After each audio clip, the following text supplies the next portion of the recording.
자녀의 부와 성공을 위해 딱 책 한 권만 유산으로 남길 수 있다면 어떤 책을 남기시겠습니까? 저는 이 책을 남길 겁니다.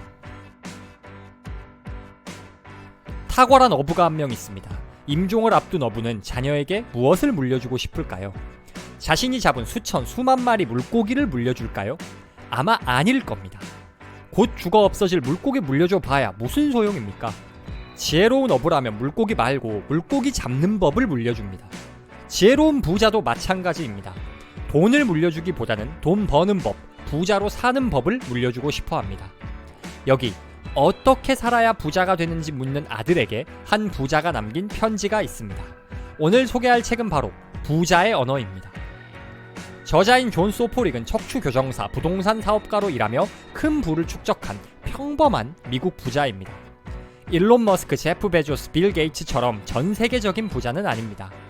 별명조차 아이언맨인 일론 머스크 같은 사람들은 너무 멀게 느껴집니다. 그러나 존 소포릭은 평범한 일을 하던 말 그대로 평범한 사람입니다.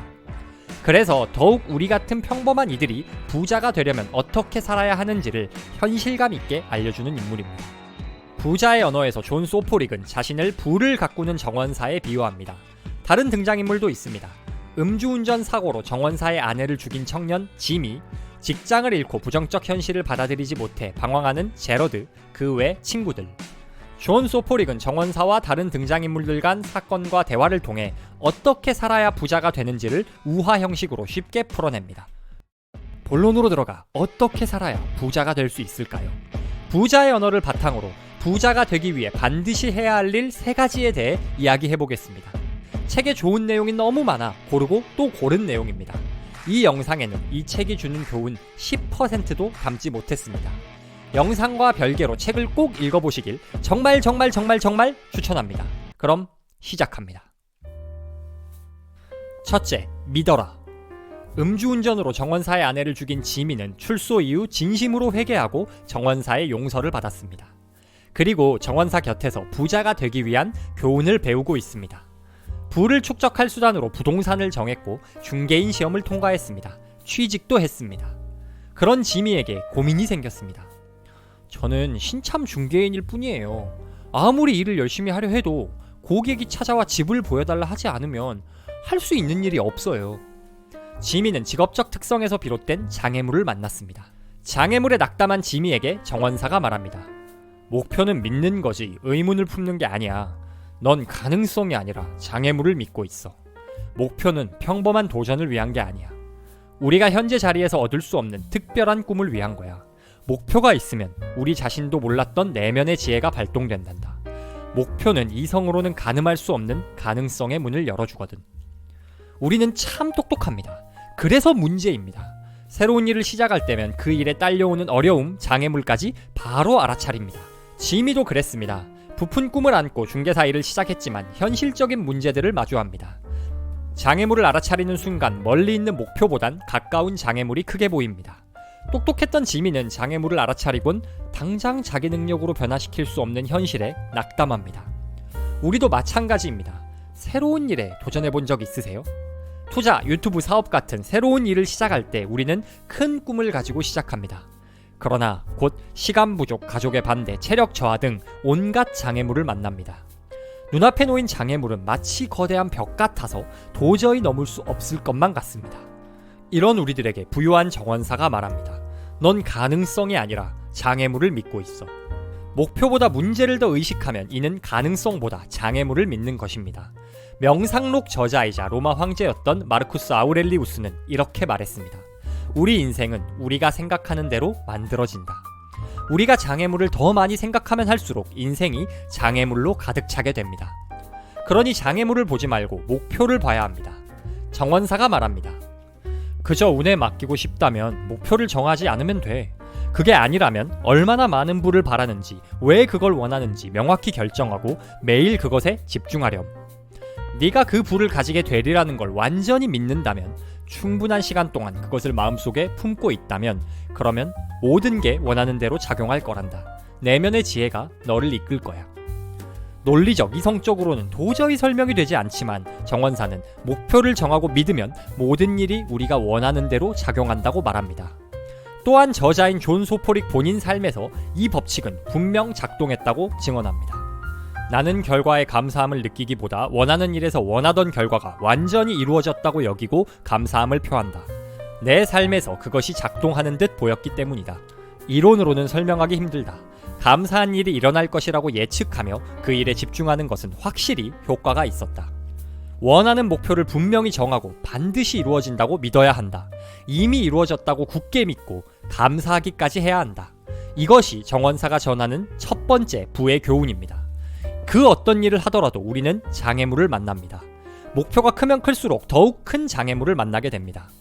그런데 이를 바꿔 생각하면 장애물이 클수록 얻을 보상이 크다는 뜻입니다. 목표를 향해 가는 길에서 장애물을 만나셨나요?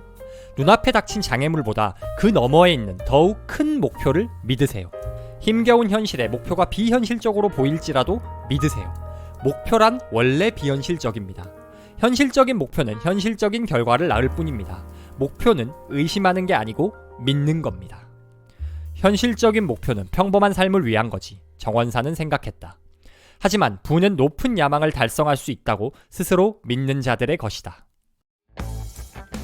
둘째, 집중하라. 제러드는 늘 자신이 삶에서 더 많은 것을 바란다고 주장한다. 하지만 그의 행동은 다른 말을 한다. 그는 더 나은 삶을 위한 노력을 포기했다. 새 여자친구와 동거하고 술을 마시며 점점 더 일상적인 삶에 젖어들고 있었다. 생활고에 시달리던 그는 어느 날 음주운전으로 체포됐다. 구치소로 그를 데리러 온 정원사에게 제러드는 이렇게 말한다. 전 최선을 다하고 있어요. 제가 원하는 게 뭔지 알지만 지금은 앞으로 나아갈 시간이 없어요. 저는 하루하루 꽉 차게 살고 있어요. 제 문제는 시간이 없는 거라고요. 이 말을 듣고 있던 정원사는 이렇게 말했다. 시간표를 흘끗 보기만 해도 난 자네의 미래를 예측할 수 있어. 오늘의 시간은 내일을 예측하게 해주거든. 누구에게나 시간의 양은 똑같아. 관리하지 못하면 자기 삶을 관리할 수 없게 돼. 시간이 없다면 희망을 포기해야 하고, 시간은 블록과 같아서 평범한 삶은 평범하게 사용하는 시간 위에 쌓이지. 단순해. 하루는 일론 머스크, 제프 베조스, 빌 게이츠 그리고 우리 모두에게 똑같이 24시간입니다. 그럼에도 그들이 수많은 일을 해내고 큰 부를 쌓을 동안 우리가 이룬 일은 너무나 적습니다. 왜 그럴까요?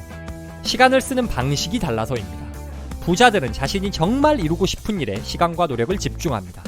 반면에 우리는 이것저것 고민만 하거나 중요하지 않은 일을 하느라 정말 중요한 일에는 시간을 쓰지 못합니다. 여러분이 제러드처럼 난 시간이 없어요 라고 생각할 수 있습니다. 그런데 정말 시간이 하나도 없나요? 21세기 대한민국에서 평일 주말 24시간 일하는 사람 별로 없습니다. 단 하루라도 하루 1시간이라도 비는 시간이 있습니다. 그 시간에는 쉬어야지 라고 생각하실 분들에게 정원사가 말합니다. 내가 보기에 균형 잡힌 삶은 평균적인 결과를 냈다. 나는 평균적인 삶이 내 삶의 목표라 생각하지 않았다. 좀 더 나은 상황을 원했고 경제적 불안을 느끼며 살고 싶지 않았다. 경제적 자유를 강렬히 원했다. 우리는 특별한 삶을 살면서 대가를 치를 수도, 평범한 삶을 살면서 후회를 할 수도 있다. 특별한 삶은 여가 시간을 희생시키지만 평범한 삶은 소중한 꿈을 희생시킨다. 우리가 꼭 부자여야 하고 성공해야 하는 건 아닙니다. 부자 아니어도 되고 성공 안 해도 됩니다. 그러나 일단 성공하길 원한다면 평균을 뛰어넘는 노력을 해야 합니다. 남들처럼 여가 시간 다 누리고 남들처럼 소비할 거 다 하면서 부자가 되고 싶다? 도둑놈입니다. 더 나은 삶을 원한다면 우리가 궁극적으로 원하는 목표를 위해 기꺼이 시간과 노력을 집중해야 합니다. 주식 투자로 성공하고 싶다면 주식 공부에 시간을 써야 합니다. 유튜브로 성공하고 싶다면 콘텐츠 제작에 시간을 써야 합니다. 인생에서 꼭 이루고 싶은 목표를 위해선 여가 시간과 개인적 욕심을 희생해야 합니다. 정원사는 이렇게 말합니다. 가장 원하는 것과 지금 원하는 것을 기꺼이 맞바꾸라. 거대한 대의는 모든 역경을 감내하게 해준다. 뭔가를 정말로 바란다면 그 방법을 찾게 된다. 그렇지 않다면 핑계를 찾게 될 것이다. 목표를 정했고 목표를 믿는다면 이제 그 목표를 이루기 위한 행동에 모든 시간과 노력을 쏟아라. 이게 부유한 정원사가 전한 두 번째 부의 교훈입니다. 인생에서 가장 원하는 게 무엇인가요? 지금 그 일에 시간과 노력을 쏟고 있나요? 가장 원하는 것과 지금 원하는 것을 기꺼이 맞바꿀 각오가 됐나요? 셋째, 개성을 살려라. 정원사는 지미와 함께 소년원 아이들에게 강의를 하고 있습니다. 정원사가 말합니다. 삶은 힘들 수 있다. 하지만 자신의 강점을 이점으로 사용하면 힘겨움을 덜 수 있지. 각자의 개성을 잘 살려야 부를 일굴 수 있단다. 이에 학생 한 명이 질문합니다. 만일 저한테 특별한 재주가 없으면요? 이에 정원사가 답합니다. 자신의 흥미를 찾아내고 그걸 따라야 한다. 그 흥미 속에서 자신이 가장 쉽게 할 수 있는 일이 뭔지 알아내거라. 누구나 몇 가지 일에 재능이 있단다. 다른 사람들보다 자연스럽게 더 잘할 수 있는 일들이 몇 가지 있어. 유독 자신에게는 쉬운 일들을 찾아보거라. 닭이 독수리가 되려고 애쓰면 패배한 채로 살게 되고, 독수리가 닭이 되려고 애쓰면 패배한 채로 살게 될 거야. 특출나지는 않아도 남들보다 유독 쉽게 할 수 있는 일이 있습니다. 가령 저에게는 사람들 앞에 나서거나 말하는 일이 쉽습니다. 잘하는지는 모르겠지만 부담은 없습니다. 반면 정해진 위계질서 안에서 꼼꼼하게 수행해야 하는 일은 저에게 쥐약입니다. 전형적인 ENTP거든요. 이렇듯 사람마다 특징이 다르고 그렇기에 각자 남들보다 조금 더 쉽게 잘할 수 있는 일이 존재합니다. 정원사는 이런 일을 찾으라고 말합니다. 성공의 가장 중요한 요소는 꾸준함입니다. 꾸준하기 위해선 좋아하는 일, 잘 맞는 일을 찾아야 합니다. 책에서 나오는 우화 중 독수리와 닭 이야기가 있습니다. 독수리 한 마리가 닭 무리에서 성장합니다. 주변이 모두 닭이니 스스로를 닭이라고 생각합니다. 그러나 독수리는 땅을 파서 벌레를 잡거나 부리로 모이를 쪼는 일에 흥미가 없습니다.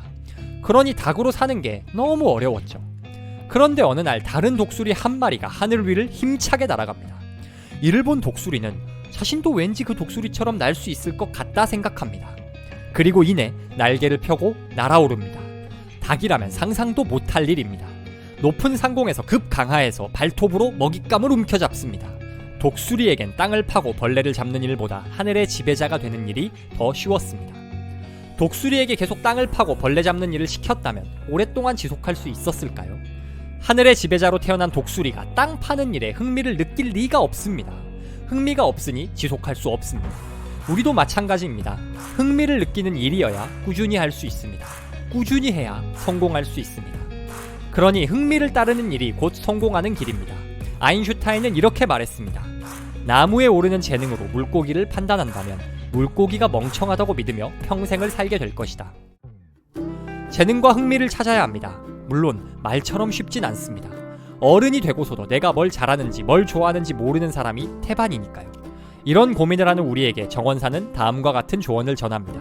첫째, 자신의 재주를 찾으면서 그것들을 실제로 얼마나 사용하게 될지에 대해서는 미리 걱정하지 마라.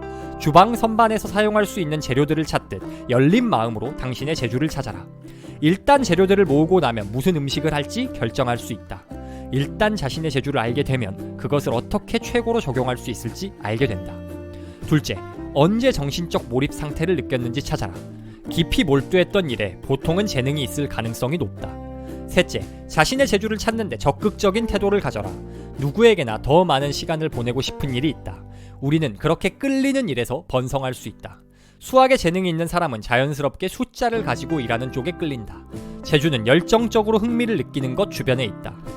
재능 있는 일을 찾으라 해서 처음부터 뛰어난 역량을 보이는 일을 찾을 필요 없습니다.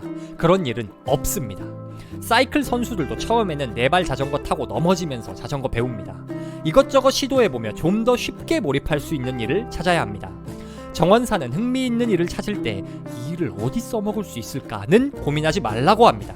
한 가지 흥미있는 일을 발견했는데 이 일로는 먹고 살 수 없어 하고 그 일을 포기하는 건 요리사가 소금만 맛보고는 이렇게 짠 걸 어디다 써 하고 소금을 몽땅 버리는 일이나 마찬가지입니다. 열린 마음과 적극적인 태도로 많은 일을 경험해야 합니다. 그중 몰입할 수 있는 일을 찾으면 그게 곧 재능 있는 일입니다. 재능 있는 일을 할 때 경제적으로도 성공할 수 있습니다. 정원사의 뒤뜰 정원에는 소년원 아이들이 제작해준 표지판이 있습니다. 그 표지판에는 세상에서 가장 부유한 정원사라는 글이 적혀 있습니다. 세상에서 가장 부유한 정원사. 세상에서 가장 부유한 정원사는 시간을 들여 삶을 이룩한 사람이며 조건에 구애받지 않는 태도를 익힌 사람이고 스스로 얻는 것 외에 어느 것도 허용하지 않으며 결과에 상관없이 노력에 대한 자부심을 아는 사람이며 적은 것에 만족하기보다 나라고 안 될 게 뭐야 라고 조용히 묻는 사람이다. 그는 비현실적인 선지자이며 때론 조롱받을 각오를 한 사람이고 독립적으로 생각하는 사람이다. 그리고 영혼의 이끌림을 따랐을 때 무슨 일이 벌어질지 궁금해하면서 후회할 일을 저지르지 않도록 내면의 목소리에 귀 기울이는 사람이다. 그는 목적을 가지고 살아가는 사람이다. 매일 나가서 열심히 일하는 사람이다. 행복보다는 만족감을 추구하는 사람이다. 차이를 만들어내고 세상을 더 나은 곳으로 만들려는 사람이다. 그러나 자신의 행동들이 영향력을 발휘하지 못했을 때도 노력을 다하지 않아서 실패한 게 아님을 아는 사람이다. 마침내 삶의 마지막 순간에 이르러 목적을 지니고 열정과 양심에 따라 살았노라 말할 수 있는 사람이다. 더 나은 삶을 원하시나요? 이루고 싶은 목표가 있나요? 그 목표를 위해 지금 열정을 불태우고 있나요? 부유한 정원사는 목적을 가지고 열심히 일하는 사람입니다. 매일 최선을 다하고 열정에 따라 살아가는 사람입니다. 내면의 소리에 따라 만족스러운 삶을 추구하는 사람입니다. 편안한 삶을 위해 소중한 꿈을 희생시키시겠습니까? 아니면 특별한 삶을 위한 대가를 치르시겠습니까?